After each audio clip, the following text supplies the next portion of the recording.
صحیح مسلم حدیث نمبر 277 ایک دوسری سند کے ساتھ حضرت حذیفہ سے مروی ہے، فرماتے ہیں حذیفہ حضرت عمر رضی اللہ تعالیٰ عنہ کے پاس تھے تو انہوں نے فرمایا تم میں سے کس نے نبی اکرم صلی اللہ علیہ وسلم کو فتنوں کا ذکر کرتے ہوئے سنا؟ ایک جماعت نے کہا ہم نے سنا ہے۔ انہوں نے فرمایا شاید تمہاری مراد کسی شخص کا اپنے اہل و عیال اور پڑوسیوں کے حوالے سے فتنے میں مبتلا ہونا ہے۔ انہوں نے عرض کیا جی ہاں۔ آپ نے فرمایا ان فتنوں کو نماز روزہ صدقہ مٹا دیتا ہے، لیکن تم میں سے کس نے سنا کہ نبی اکرم صلی اللہ علیہ وسلم نے ان فتنوں کا ذکر فرمایا جو دریا کی طرح موجزن ہوں گے؟ حضرت حذیفہ رضی اللہ تعالیٰ عنہ فرماتے ہیں لوگ خاموش ہو گئے تو میں نے عرض کیا میں نے سنا ہے۔ حضرت عمر فاروق رضی اللہ تعالیٰ عنہ نے فرمایا اللہ تعالیٰ تمہارے باپ پر رحم فرمائے، تم نے ضرور سنا ہوگا۔ حضرت حذیفہ رضی اللہ تعالیٰ عنہ نے فرمایا میں نے نبی اکرم صلی اللہ علیہ وسلم سے سنا، آپ نے فرمایا دلوں پر فتنے چھا جائیں گے جس طرح چٹائی کے تنکے باہم ملے ہوتے ہیں، بس جس دل میں فتنہ ڈالا گیا اس میں سیاہ نقطہ پڑ جائے گا، اور جو دل اس کا انکار کرے گا اس میں سفید نقطہ ہوگا، حتیٰ کہ دونوں قسم کے دلوں پر نقطے ہوں گے۔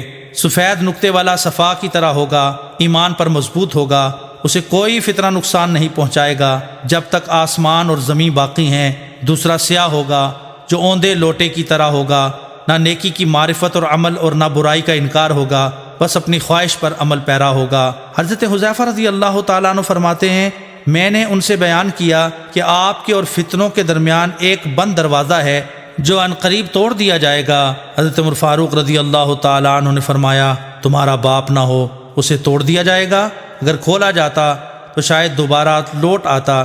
میں نے کہا نہیں بلکہ توڑ دیا جائے گا، اور میں نے ان سے بیان کیا کہ یہ دروازہ ایک شخص ہے جسے شہید کر دیا جائے گا یا فوت ہو جائے گا، یہ ایک صاف بات ہے، کوئی مغالطہ نہیں ہے۔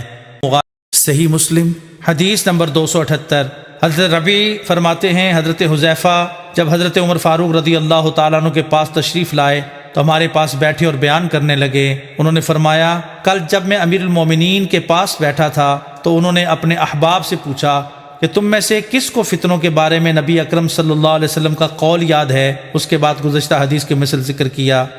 صحیح مسلم حدیث نمبر 279 ایک دوسری سند کے ساتھ حضرت حذیفہ رضی اللہ تعالیٰ عنہ سے مروی ہے، فرماتے ہیں حضرت عمر فاروق رضی اللہ تعالیٰ عنہ نے فرمایا ہم میں سے کون بیان کرے گا، یا فرمایا تم میں سے کون ہم سے بیان کرے گا جو کچھ نبی اکرم صلی اللہ علیہ وسلم نے فتنوں کے بارے میں فرمایا؟